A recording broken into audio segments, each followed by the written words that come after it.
Vaša vlada je septembra na dan nastopa v lanskem letu štela ob vas še 16 ministrov. Sledili so odstopi, menjave, po dobrem letu vas je zapustilo kar 5 ministrov, kar drugi pa za področje razvoja strateških projektov in kohezijo. Zdaj od odstopa doktorja Iztoka Puriča je minilo skoraj 2 meseca, pa v državni zbor še vedno nismo prejeli vašega predloga z imenom novega ministra ali ministrice za to področje. Več kot očitno se vi ne zavedate, kako pomemben je ta resor. Gre za resor, od katerega je v največji mogoče meri odvisno, kako dobro mi črpamo evropska sredstva. In naj vas spomnim, spoštovani predsednik, ne gre nam dobro, niti najmanj ne. Smo 6. najslabši v Evropski uniji po črpanju evropskih sredstev. Če pogledamo številke, po 6 letih finančne perspektive smo počrpali do konca septembra zgolj 812 milijonov, kar pomeni 3,1 milijarde, nekaj več kot 26%, tako da številke še zdaleč, da bi bile dobre. Jaz ocenjujem, da gospod Šarec, vi več kot očitno se ne zavedate, da so ta evropska sredstva, ki jih imamo na voljo, še zmeraj kot neto prejemnica, tako rekoč edina razvojna sredstva za državo in tudi izjemno pomembna razvojna sredstva za lokalne skupnosti. In prav zaradi tega bi ravno vi kot predsednik vlade morali narediti čisto vse, da bi dejansko ta sredstva tudi počrpali. Danes, če pogledamo, imamo v Bruslju še vedno okoli 2,3 milijarde evropskega denarja, ki ga žal še nismo uspeli dobiti v Slovenijo. In tudi to je denar, s katerimi bi lahko zmanjšali razlike v razvoju posameznih regij, ampak več kot očitno to vam ni prioriteta.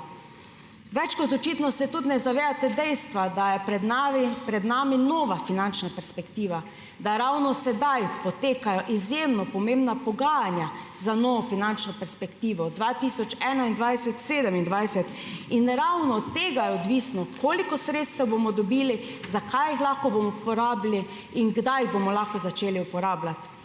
Spoštovani predsednik vlade, če kaj, bi ravno to morala biti vaša prioriteta. Mene zanima, kdaj bomo v državni zbor dobili ime novega ministra, ki bo pokrival kohezijo, in predvsem me zanima, zakaj z imenovanjem čakate toliko časa in seveda tudi, kaj boste naredili, da bomo dejansko med 6 najboljšimi državami po črpanju sredstev. Hvala. Hvala, gospa poslanka, za vaše vprašanje. Beseda je vaša, gospod predsednik vlade. Hvala lepa za po enem mesecu ponovno vprašanje na to temo. Že prejšnji mesec sem odgovarjal poslancu Horvatu. Ne, ni res, da se ni nič spremenilo. Od enega meseca, pred enim mesecem smo imeli nižji podatek, kot ga imamo danes, se pravi, smo v enem mesecu uspeli načrpati več. Hvala, da ste me podučili, da potekajo pogajanja za proračun, ker do zdaj tega nisem vedel. Tako da hvala za to, ker do zdaj sem živel v nekem oblaku in sem mislil, da se to ne dogaja. Če bi vi rekli, da nam gre, da kot vlada delamo dobro, bi me začelo skrbeti, kaj je narobe. Žal mi je, da imate odgovore na vsa vprašanja in da vse veste, pa niste sestavili vlade, pa nič ne de. Kar se tiče ministra, ga bom predlagal državnemu zboru, ko mi bo stranka SAB sporočila novo ime. Kot veste, prihaja iz kvote stranke SAB. Začasno vodi ministrstvo gospa Alenka Bratušek, tako da ministrstvo zagotovo ni brez vodenja. Nenazadnje pa veste, kako to gre, saj ste leta 2012 s 5 ministri vodili 16 ali koliko resorjev na koncu, tako da o zapuščanju ministrov in teh zadevah ne bi izgubljal besed. Vsa ministrstva imajo svoje ministre in delujejo. Kar se pa tiče kohezijske politike, pa ja, zagotovo je to ena izmed prioritet in zelo dobro se zavedamo, da je to evropski denar, ki je še kako pomemben. Nenazadnje smo v prejšnji perspektivi reševali naknadno še 11 projektov, ki so bili potem uvrščeni še znotraj te perspektive, in do danes smo v Bruslju v novi perspektivi upravičili porabo v višini 848,3 milijone evrov. To so že certificirani izdatki, torej 27,6% vsega, kar je Sloveniji na voljo. Kot sem rekel, prejšnji mesec je bil ta podatek nekoliko nižji. Konec leta 2018 smo bili na 24,2%. Torej se strinjam, da napredek bi bil lahko višji, je pa napredek in imeli smo veliko težav, se ne bi rad ponavljal, tudi z informacijskim sistemom in tako naprej. Izvajanje projektov in programov je pa ta hip v polnem teku. Trenutno se jih po Sloveniji izvaja 4624.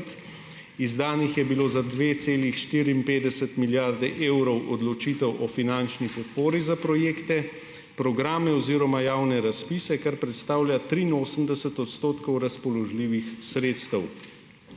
Po izvedenih javnih razpisih posameznih ministrstev se na terenu izvajajo projekti in programi v skupni vrednosti 2,03 milijarde evrov oziroma 66% razpoložljivih sredstev, iz državnega proračuna pa je bilo upravičencem izplačanih nekaj več kot 872 milijonov evrov, torej 28% razpoložljivih sredstev. Težave z informacijskim sistemom so več ali manj odpravljene, ne pomeni, da težav ni več, so obvladljive in ne ogrožajo črpanja in izvajanja kohezijske politike v Sloveniji. Z odstopom ministra Puriča se ni spremenilo nič, ministrstvo dela dalje in, kot sem rekel, ga začasno vodi gospa Alenka Bratušek. Tako da projekti tečejo in tukaj verjamem, da bomo tudi v bodoče napravili še večji napredek. Je pa res, kot sem rekel že prej, da smo reševali projekte še iz prejšnje perspektive in dobili tudi zatečeno stanje. Tako da lahko pa naslednji mesec spet zastavite enako vprašanje, pa verjamem, da bo tudi spet določen napredek. Hvala lepa. Hvala, gospod predsednik vlade. Gospa poslanka, želite dopolnitev odgovora? Izvolite. Ja, hvala. Seveda z odgovorom nisem zadovoljna. Zdaj, spoštovani predsednik vlade, vseeno vladate že več kot eno leto in nenazadnje ravno vam bi moralo biti v interesu, da imate popolnjeno ministrsko ekipo in seveda od vaših koalicijskih partneric zahteva, da dejansko to ime dobite prej, če je že seveda to od njih odvisno. Vemo pa, da je tudi prejšnji minister bil iz te kvote, pa če pogledamo datume, gospod Bandelli je odstopil 13. novembra, 3. decembra smo že imeli hearing na pristojnem odboru in 22. decembra že novega ministra, tako da je dejansko potekalo zgolj en mesec do imenovanja novega ministra in več kot očitno tudi vi bi lahko te stvari malo pospešili in te stvari poznate. Kar se tiče pogajanj za novo finančno perspektivo, spoštovani predsednik vlade, verjetno ni vseeno, kdo se udeležuje teh pogajanj, verjetno je razlika, ali se to udeležuje nekdo na nivoju ministra ali kdo izmed nižjih uradnikov. In seveda sorazmerno s tem nas tudi Evropa jemlje in zato imamo na koncu rezultate, kakšne pač imamo.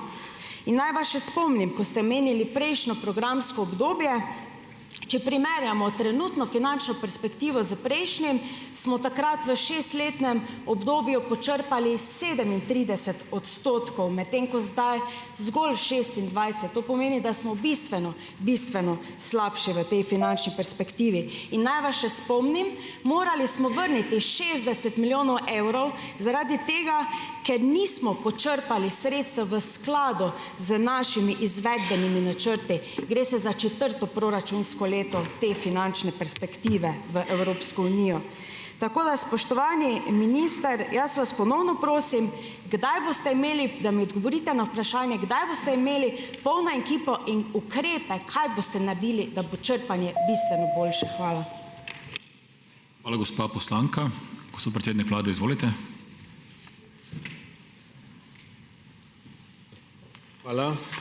Torej, če se omejim na teh 60 milijonov, ki jih omenjate, Slovenija je Evropski komisiji letos vrnila 60,7 milijona evrov neporabljenih letnih predplačil.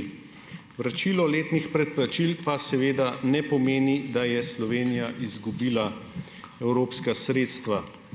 Pri teh vračilih gre za likvidnostna sredstva na podračunih pri Banki Slovenije, ki še niso vezana na posamezne prednostne osi, saj denar, ki ga Slovenija iz naslova predplačil prejme na račune, odprte za namen izvajanja kohezijske politike, še ne predstavlja prihodka nacionalnega proračuna, dokler ta ni upravičeno porabljen za konkretne projekte in je predhodno založen iz nacionalnega proračuna, če govoriva o teh 60 milijonih. Kar se pa tiče konkretnih ukrepov, pa seveda, kot sem rekel, imeli smo težave z informacijskim sistemom, ki smo jih odpravili. Kar se tiče ministra, bo zagotovo imenovan pravočasno, če mu boste namenili glas, pa verjetno mu ga vi ne boste. Tako da nič ne skrbite, vse bo pravočasno, tako kot mora biti. Ko boste pa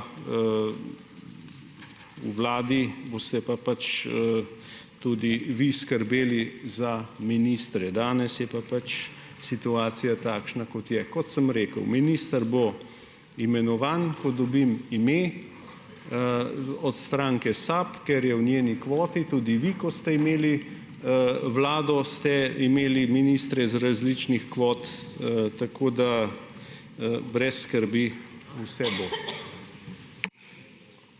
Hvala, gospod predsednik vlade. Gospa poslanka, imate možnost za postopkovni predlog. Izvolite. Hvala lepa. Jaz seveda predlagam, da to temo odpremo in o njej razpravljamo na naslednji seji Državnega zbora. To, kar smo danes slišali od predsednika vlade, je resnično eno samo sprenevedanje, ali se pa on dejansko ne zaveda, kako pomemben je ta resor in kaj dejansko bi tu bilo potrebno narediti.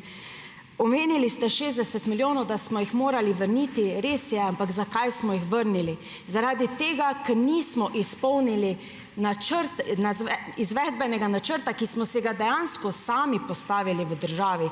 Evropa nam da predplačila namensko zato, da ne obremenjujemo nacionalnih proračunov. Predplačila so dana glede na načrt, ki si ga mi sami postavimo in tega ne znamo izvrševati. Ja, kaj to pomeni? Da več kot očitno nismo sposobni črpati z hitrostjo, ki smo si jo sami določili. In ne me prepričevati, da je to dobro. Niti najmanj ni dobro. Dejansko so pomembne samo številke. Do danes smo počrpali nekaj več kot 26%. Šteje tisti denar, ki ga dejansko nazaj tudi dobimo. In v Bruslju ga imamo še vedno več kot 2 milijardi. In če to ni neka tema, o kateri bi morali prioritetno govoriti, potem pa tudi ne vem, kaj je tema za Državni zbor in nenazadnje tudi za vašo vlado. Zato, spoštovani poslanci, predsednik Državnega zbora, seveda predlagam, da na naslednji seji opravimo razpravo na to temo. Hvala.